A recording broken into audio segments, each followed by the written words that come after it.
Thanks, Sophie. A very good evening. Welcome to Look North, our top story tonight. The Care Quality Commission says York and Scarborough Hospital's maternity and emergency care is inadequate. I can assure you it is safe to be a patient at this hospital. Our maternity services in both York and Scarborough are open and safe. We'll ask what's gone wrong and how it can be put right. Also tonight, NHS figures show a rise in children in Yorkshire asking for mental health support. A charity tells us how they can help. A superstar of the wrestling world, we're celebrating Pride Month with Adam Bolt. And get the popcorn ready. It's a big night at the Hyde Park Picture House. They're reopening after a multi-million-pound revamp. And it's been a cloudy, damp end to the week. Even the beach huts at Whitby couldn't brighten things up, but it will be brighter for the weekend. There'll also be quite a breeze as well. Join me later in the programme for all the very latest.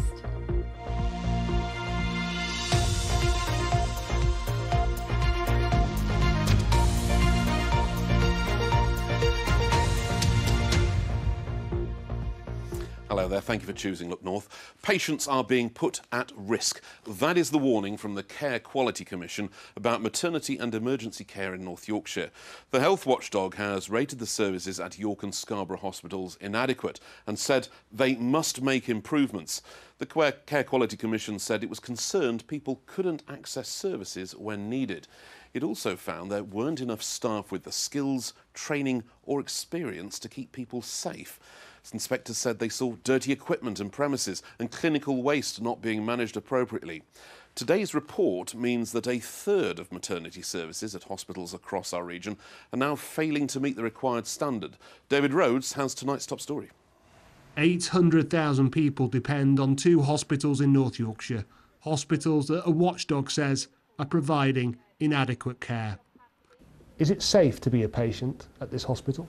I can assure you it is safe to be a patient at this hospital. The Care Quality Commission say patients struggle to access some services, medicines are not managed properly and there are staff shortages. The boss of the hospital trust says things will change. Next Friday we'll have a brand new emergency department opening here in York. We are opening a new unit in Scarborough towards the back end of this financial year, at the beginning of 2024. So there's an awful lot happening that will put us in a much, much better place to deliver sustainable care going forward. There are particular concerns about maternity services. For new mums in York, they praised the efforts of individual maternity staff, but felt the overall system was struggling. You could 100% tell they were really under pressure, really stretched, really trying their best, but just, not enough staff. There was some concerns when I was due with Sully that the hospital might be closed, and we were sort of getting told that we might end up being diverted as far as Doncaster and Middlesbrough and things like that. Is that acceptable that an expectant mother might have to travel an hour to deliver a newborn baby? It isn't acceptable that an expectant mother might have to travel an hour, but to keep services safe, sadly, in the past, that is what we've had to do. Maternity services at York and Scarborough hospitals have been described as inadequate, the most critical rating available to the CQC. Whilst in the past 3 years, 4 other hospitals in the region have received inspection reports which state that their maternity services require improvement, meaning a third of our region's maternity units are failing to provide adequate care. To address staff shortages in the NHS, the Prime Minister today announced a new £2.4 billion recruitment plan. This is a 15-year plan to deliver the biggest ever expansion in the number of doctors and nurses that we train. Hospital bosses in North Yorkshire are committed to improving local services, but the pressure on all hospitals across the region is only set to grow. There are undoubtedly local problems with this hospital trust. York's MP Rachel Maskell has tonight said that the management and culture of this hospital needs to be examined further. But this hospital trust faces national problems like every other trust in our region. There are a rising number of patients and there is a staff shortage. Now, the government's recruitment plan might work, but the benefits of that plan will not be felt for maybe 3 or 4 years. Ask any member of frontline NHS staff at the moment, and they will tell you one thing: it is getting harder and harder to deliver the quality of care that they want to. Tom. Thank you very much, David Rhodes, live at York Hospital for Look North tonight. Now, from healthcare to mental health care, and an issue affecting so many families right now.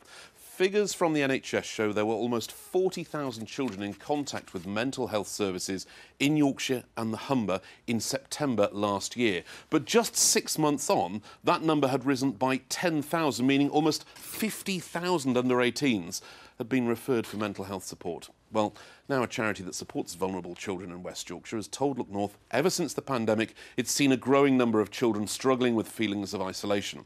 Our social affairs correspondent Emma Glasby has been spending the time at the Bumpy Motorbike Training Centre. They tell me this is where they forget their worries. On the track, it's just them and the bike.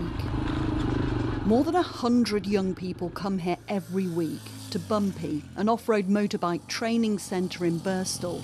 Many of them are referred by West Yorkshire Police or social services. But the charity says there's a rising number of children coming here with mental health issues. We are seeing an increase in young people referred from the pandemic hanging over. They've basically shut themselves away, shut themselves in the bedrooms, don't want to engage with anyone. They don't want to engage with friends. Hopefully we can engage with them around the passion of motorcycling and give them that opportunity to forget problems that they've got while they're here riding around the track. A lot of them describe it as though they're just emptying their heads. Scarlett and William are autistic and have ADHD. Both of them tell me coming here has changed things. Normally, in social aspects, I'm really socially awkward. I remember the first time I was on the track, I was very quiet and not really speaking. And then I started to talk more, and then, yeah, it made me way more confident than I was, honestly. How do you feel when you're on the bike, when you're on the track? It's hard to describe because when you're riding on the motorbike, it's just like everything goes away, all your thoughts and everything, and you're just riding there, having fun. Scarlett's parents say she was shutting herself in her room, that she was refusing to socialise and was being bullied. When she got in a fight, West Yorkshire Police suggested she come here. From when she started to now, it's like been a complete 360 turnaround. She's got loads of confidence. It's given her the ability to deal with problems in a positive way. Yeah, her mannerisms, everything's changed with her. She can, like before, she would have got into a fight and not thought about what her actions, whereas now she's learnt to control them. The idea is young people can ride bikes legally here rather than illegally on the streets. At Bumpy, they say they're often supporting some of the most vulnerable children in West Yorkshire, children who could be at risk of being drawn into crime. And that's why police believe this kind of work has never been more needed. It feels like it's a really important time. There's a lot of things going on at the moment, not just in Leeds, across the whole of the country. And doing things like this at Bumpy, it stops the children getting involved with crime, with antisocial behaviour. And it doesn't actually take that long. If you just put that bit of investment into a child at an early stage, totally changes the future. It's not for all children, and it's not the answer to long mental health waiting lists. But it is one place seeing the pressures on young people and trying to find a way to help ease them. Emma Glasby, BBC Look North, Birstall. Well, earlier today I spoke to Adam Jones from the mental health charity Young Minds, and I began by asking him why more children are struggling. We hear every day at Young Minds from young people who describe a unique set of circumstances of things that are affecting their mental health. They've lived through a pandemic during key developmental years, which no other generation has had to do within living memory. And we know that had a massive impact on young people's anxiety. It isolated them, it impacted their leisure activities, and it also affected their schooling. But on top of that, they're living through a cost of living crisis. They have fears about the climate crisis and global conflicts. They're under immense academic pressure. And they're also growing up through a digital revolution, which has massive ramifications for how we interact with each other. These are a unique set of circumstances. And when they are reaching out for support, they're met with a system that simply can't cope with the demand. And we know that waiting for support can make things far worse for young people. And we also hear disheartening stories about young people who've waited many months for support, but then haven't received the right treatment at the end of it. The government has to act on this because all these factors are creating a unique set of circumstances for children and young people, which is really damaging their mental health. We are bound to have some young people watching this, some parents watching this who are worried. It sounds like communication is always the start of the solution, but how do you get that conversation going if you're worried about the mental health of the young person in your life? At Young Minds, we have a parent and carers helpline which provides bespoke support for parents who are worried about how to start that conversation with a young person. But we know that destigmatisation is happening across society, and that's really welcome. But what we're concerned about is that as we destigmatise mental health and as young people feel more able to reach out for support, that we have to be met with services that can cope with the demand that's currently on them. And that's why at Young Minds, we're calling for a 4-week waiting time as standard, so that no young person has to wait more than 4 weeks from reaching out for support to actually seeing a specialist practitioner. Adam Jones from the charity Young Minds, thank you for your time this afternoon. Now, some other stories making headlines. Police in South Yorkshire say there's been a rise in the number of dangerous dog incidents. 2 years ago, officers were attending 1 or 2 incidents per day. That number is now up to 7 or 8 per day. This police video shows an incident with a pit bull-type dog, but there's also concern over XL bully dogs, a breed that the Police and Crime Commissioner wants to be put on the dangerous dogs list. XL bullies, they're very large, muscular build dogs. They're strands from the American pit bull dogs, so they're bred as attacking, fighting dogs. In a couple of hundred years ago, they were bred to bring down bulls in a ring and, large animals. So we're talking about a big, powerful breed. And police in Huddersfield say measures brought in to make the town's nightlife safer for women have led to a big drop in offences. Officers say drug dogs, more night marshals and a safety bus have caused figures to be substantially lower than the previous year. Iconic steam locomotive Flying Scotsman has returned to home ground in Doncaster today. It set off from Stevenage this morning on a journey north as part of its centenary weekender. The engine was built in Doncaster at the plant works 100 years ago, and it passed through Doncaster this lunchtime on its way to York, a flying visit. Now, water companies have made the national headlines this week, with Thames Water apparently close to collapse. Yorkshire Water has reassured its customers about its own financial stability, but concern over water quality has prompted one community in North Yorkshire to fund its own testing programme, as Richard Edward reports. Wild swimmers have been going for a dip in North Yorkshire's River Nid at Knaresborough Lido for decades. There's a big problem these days, though. People are so worried about being made ill by polluted water, volunteers are doing their own testing, and they've found concerningly high levels of E. coli. As for the swimmers, they're taking some pretty drastic action. We don't put our faces in the water, and we're really, really careful to never, ever ingest or swallow any water whatsoever. The swimmers aren't the only ones who are worried. Various groups, including anglers, have organised themselves into the 100-strong NID Action Group, and they're campaigning for it to become only the 3rd UK waterway to get designated bathing water status. Yorkshire Water points to Environment Agency assessments which suggest that phosphorus rather than sewage is the bigger problem with water quality here, and it's investing nearly £800 million in phosphorus removal across the region. On the other hand, a study suggests that the equivalent of 317 Olympic-sized swimming pools of sewage were dumped into the Nid in 2020. Designated status means the Environment Agency will monitor and protect the water quality, but it doesn't come easily. An application has to be made to the government. The NIDs will go in later this year. The bottom line is we have had these storm overflows in our sewerage system since the Victorian era, and we need now to get beyond that. But we'll only do that by working together. And that ultimately is where this campaign is. It's about getting change for Knaresborough to drive change right through the catchment. Yorkshire Water says its shareholders are funding the majority of its plans for a £180 million investment in storm overflow improvements in the next 2 years. The firm knows campaigners will be watching. Richard Edwards, BBC Look North. And you can see more on that story on Politics North. That's Sunday, 10 o'clock here on BBC One. Now, it's almost 80 years since the end of World War II, and to mark the moment, the BBC project is recording as many first-hand accounts from those who served as possible. John Shannon from Harrogate was in the Navy before being sent on missions for the Secret Service. He's 106 and has now shared his story. The Battle of the Atlantic continues. As our convoys pass to and fro, U-boats lurk in the vast waters, preparing to cut our lifelines at every opportunity. We nearly lost the war. We were 6 days off not being able to feed our country. I've seen hundreds of men in the water, drowning in burning oil, bringing that food home to England.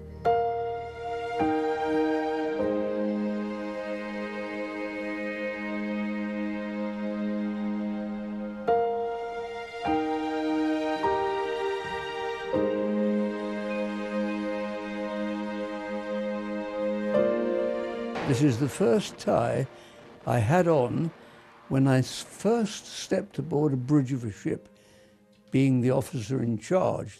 And within 10 minutes of stepping on the bridge, we were bombed. So I kept the tie.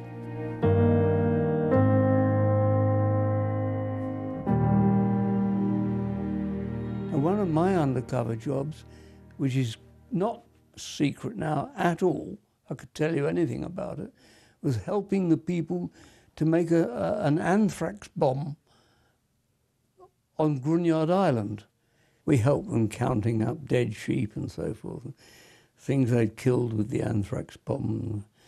Everybody thought we'd failed. We didn't fail, but we let the world know we'd failed.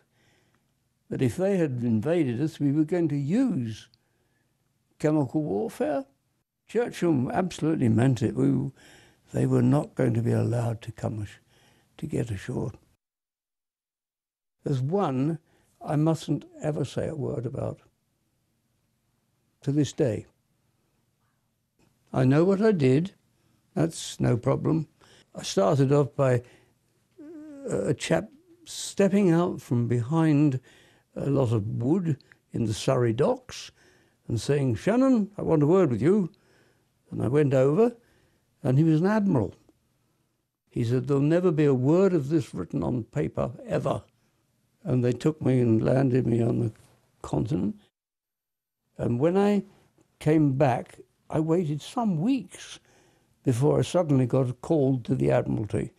There he was in a dark little office, and he sat back and he asked me to tell him what I'd done. I told him, and he sat up. And he banged his desk and he said, "Got him!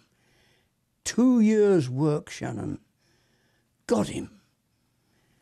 I said, "Can I know what I've been doing, sir?" And he said, "You may not.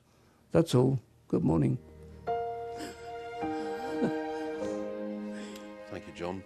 And if you'd be willing to share your story like John, then do please contact us here at BBC Look North or visit the BBC web page, We Were There pages. Now, with everything but a mention of the cricket, here comes Sal with your sports news. Yeah, I think we better not mention Gloss cricket over. today, aren't we? Yes. And let's turn to football. And we understand that Leeds United have chosen Daniel Farke as their next manager. The former Norwich head coach has agreed in principle to be the next man in charge at Ellen Road. Formalities haven't been completed, but an announcement is expected from Leeds United in the coming days. The 46-year-old German twice led Norwich City's promotion to the Premier League in 2019 and 2021. Now, tomorrow night, boxer Dalton Smith will fight on home ground at the Sheffield Arena. He weighed in successfully today ahead of his British and Commonwealth super lightweight title defence against Sam Maxwell. Look out as well for Rotherham's Junaid Boston and Leeds fighter Hopi Price on the undercard. Now, if you haven't watched professional wrestling since the days of Big Daddy and Giant Haystacks, you may be surprised by how the industry has evolved. It's bigger, glitzier and more inclusive than ever before. And Adam Bolt from Doncaster is one of its stars. But he says the biggest thing he ever battled with was his sexuality. Now he's sharing his story to help others. I'm Adam Bolt, I'm a British wrestler, and I always make it look good. Looking good gimmick for me means looking better than anybody else on the show. I mean, outside of wrestling, I like to look good naturally. I won't go anywhere without my hair done, I won't go anywhere without nice clothes on, so in wrestling, I just dress it up as much as I can. Perfect Adam Bolt outfit is something shiny, something that stands out, something that sets me away from the pack, really. To put my outfits together, I go to a fabric shop, pick the fabric, and then good old Granny Kay puts them together for me. She stitches them together, she whips them out within a week, she works really hard on them. I don't think there's anything too extreme for me. I mean, I'd probably go the opposite way and say anything that's just black and boring and very wrestler-esque is not for me, because I like to stand out. I wanted to get into wrestling because it seemed like the only option. I knew it would be for me and I could excel at it. I was the smallest kid in the school, pretty much, so people would laugh at me when I said I was into wrestling or I wanted to be a wrestler, but I was never going to let go of it. And when I started seeing these people on TV that were smaller in size and making it, I knew it was possible. My favourite wrestler growing up was Shawn Michaels. Just the flamboyance, the ring gear, the entrance, the in-ring ability, a lot of it is mirrored in what I do today, and it was definitely an inspiration growing up. I felt like I needed to come out in wrestling because I was holding myself back. A lot of that wasn't just in the ring, it was backstage as well, and being around people. I was worried at first about people seeing me as that and not a wrestler, because I've always just wanted to be known for what I do inside the ring, and I've seen a massive benefit from doing it. I'm living proof that being authentically me can benefit your career, because it took me to heights I couldn't even imagine. People telling me I've inspired them in any way is the greatest feeling ever. Obviously, I know what I've been through to get to where I am now, so knowing that I've in any way made it easier for somebody else, I couldn't ask for anything more. Check him out on the BBC's LGBT Sport podcast. Just look for it on BBC Sounds. I know, and it's a show and it's entertainment, isn't wrestling, but I don't fancy it at all. They're still hurting each other. It looks painful, doesn't it? It does. Really does, with the crack when they land. Yeah, the slams. Now, over a century after it first opened its doors, a Leeds landmark cinema is reopening to the public. Tonight, Hyde Park Picture House will have its first screening after a £5 million revamp. It is the only cinema in the country and possibly the world to still be gaslit. Our double feature screen queen is Abby Jola. Hello, Tom. Well, this place opened in 1914. That was the start of the First World War. So back then, they were showing mainly newsreels and morale-boosting films. They used to squeeze 600 people in here. Well, it's been closed for the last 3 years for a big revamp. People around here really love it, and we caught up with some of them just before the first show. It's just nicer than the multiplexes. They show really good films and they have lovely tipping. We've so missed it since it's closed. It was a real gap in our lives, and we're so excited now it's opening, and so we're here for the first performance. We love the cinema because of the vibe, because of the audience, because of the films, and because of its history. It's still got so much kind of heritage value and like community value. Well, restoring this building was a real challenge. It's a Grade 2 listed building, so they've got to be careful. They stripped everything back and had specialist teams to restore it to its former glory while adding some new modern, more accessible elements. I spoke to the architect a little earlier. We've got the extension on the side here, which is a 3-storey extension that goes down to the basement level, where we've also created a new 50-seat second screen for the cinema. The existing building, we haven't changed architecturally, but it has a full comprehensive fabric repair works to just protect the building for future generations. Well, the thing this place is famous for, as well as the films, is its gas lights. It's one of the only cinemas in the world, definitely in the country, possibly in the world, to still have them remaining. And there's a bit of a story behind them. I'm with Wendy. Wendy, you run this place. Why do you have these lamps?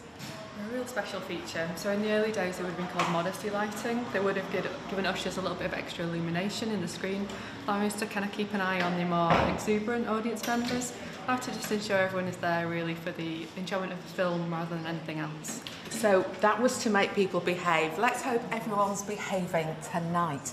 I think there's probably just time for me to grab some popcorn and probably a pint too, Tom. Thanks very much, Abby. Save me a seat. I'm coming round, and actually, more importantly, save me a big handful of popcorn. Thank you very much. Enjoy the show tonight. Oh, wonderful. I must get to the pictures this weekend. It looks like such a beautiful cinema, doesn't it? And I like the way you still call it the pictures. Yeah, that's all the flicks. Oh, yeah, well, do you want to go to the flicks, Keely? Well, that'd be lovely. Thank you very much, Tom. I'll meet you outside in 10 minutes' You'll time. have to ask your husband. Yes, he may have a problem with that. Right, it's been a really cloudy, dreary day. We'll be glad to see the back of it, won't we? But we have had some nice pictures in despite the cloud. Scarborough looking lovely with quite a bit of cloud overhead. Let's have a look at the second picture. What's this one going to be of? There you go, loads of cloud. Oh, yeah, Kirklees looking absolutely, what do they call it? Dreek, I think, in places. Yeah, visibility really quite poor across the hills as well. And we've had a lot of cloud everywhere. But against these bright flowers, they do look quite stunning, don't they, at times? There'll be less cloud over the weekend. More on that in a moment. Keep your pictures coming in to the Weather Watchers page, or you can send them directly to us on Twitter or on Instagram too. So yes, and we'll say goodbye to the cloud and the rain, and we'll say hello to brighter conditions for the weekend. That's not to say there won't be any rain. There will be a few showers peppered in, particularly through tomorrow morning, but there'll be some sunshine in between, and those showers will be blown through on quite a brisk northwesterly breeze. The air is coming all the way from Greenland, from Iceland, so it is chilly. It's coming in on that northwesterly flow, and I think particularly across the hills tomorrow, that wind will be quite gusty. But if you're out of the breeze and in the sunshine, I think it'll feel quite pleasant. A lot of cloud today on the satellite picture, and that cloud has been producing rain and drizzle on and off through the course of the day. We've still got some rain to come through this evening and overnight, and we'll hang on to quite a bit of cloud. Drizzly conditions persisting for the hills, some breaks I think away from it, and it's going to be a relatively mild night with temperatures down to around 14 or 15 degrees. Let's have a quick look at those high water times then. 3 o'clock on the nose in Scarborough, and just gone 3 o'clock in Filey. So I think we'll start the day with quite a bit of cloud, particularly in the west. There'll be a few showers from the word go, and if you're going to catch a shower, you're more likely to catch one tomorrow morning. But there'll be some sunshine in between, and look at that, as we head through the afternoon, those showers will tend to ease away with increasing amounts of sunshine, so an improvement through tomorrow, but blustery, particularly along that Pennine chain. We could have quite gusty conditions here, so bright and breezy, and temperatures a little below average for the time of year, getting up to around 18 or 19 degrees, but out of the breeze and in the sunshine tomorrow evening, I think with a little jumper it'll feel quite pleasant. On Sunday, very similar. There could be the odd shower, bright and breezy conditions. Some of the showers on Monday could be sharp, and it'll stay relatively cool and unsettled for the beginning of next week, Tom. Did you say dreek? I think that's the right word, isn't it? Are you making this up? I might be. It's been a long week. I could be making it up. It has been. That's the end of another week on Look North, a dreek week, apparently. Thanks for your company. We'll see you tonight at 10:30. Bye-bye.